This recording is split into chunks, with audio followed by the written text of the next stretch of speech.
Bapak Ibu, saudara-saudari yang dikasihi Tuhan, khususnya umat paroki Santo Yosef Palembang, kita berjumpa kembali untuk merenungkan bahan pertemuan BKSN yang kedua tahun 2020 ini.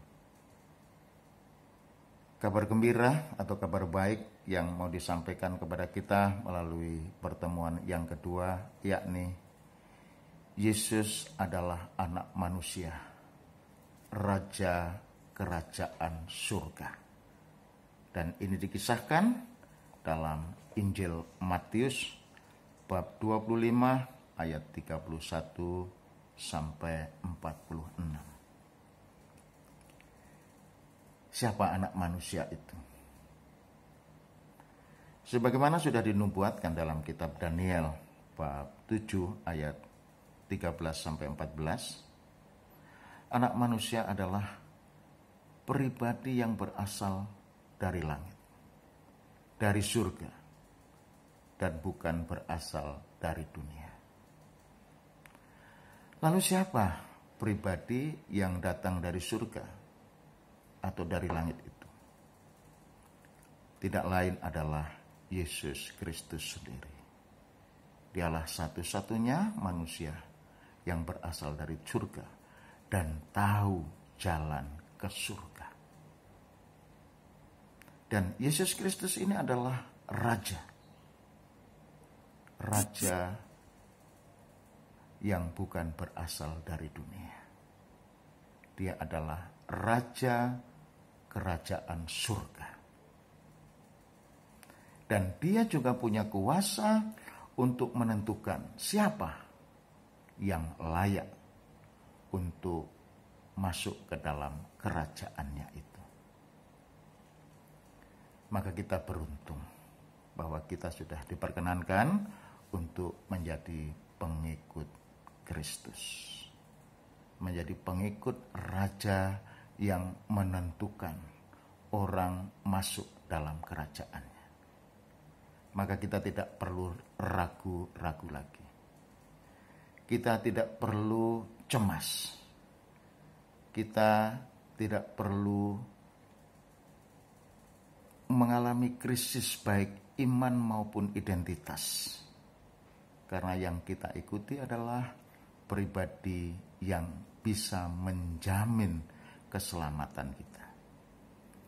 Yang penting sekarang adalah kita sungguh-sungguh mau memenuhi tuntutan dan melaksanakan apa yang diajarkannya. Lalu apa yang dituntut oleh Yesus? Yang dituntut oleh Yesus supaya kita bisa masuk ke dalam kerajaannya adalah melakukan perbuatan baik. Atau menjadi orang yang baik yang digambarkan dengan domba. Bukan orang yang terkutuk yang digambarkan dengan kambing. Lalu apa kriteria supaya kita bisa menjadi orang yang baik?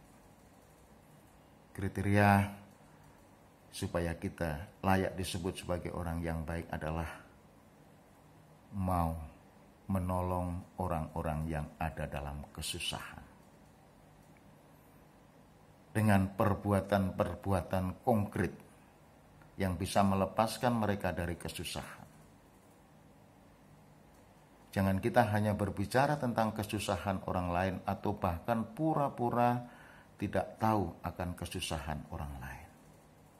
Tetapi kita diajak untuk melakukan perbuatan-perbuatan yang baik, yang konkret, yang bisa melepaskan saudara-saudara kita dari kesusahan yang mereka alami. Itulah kabar baik yang disampaikan kepada kita untuk meneguhkan iman kita dan juga untuk meneguhkan identitas kita sebagai orang-orang Katolik, sebagai warga gereja.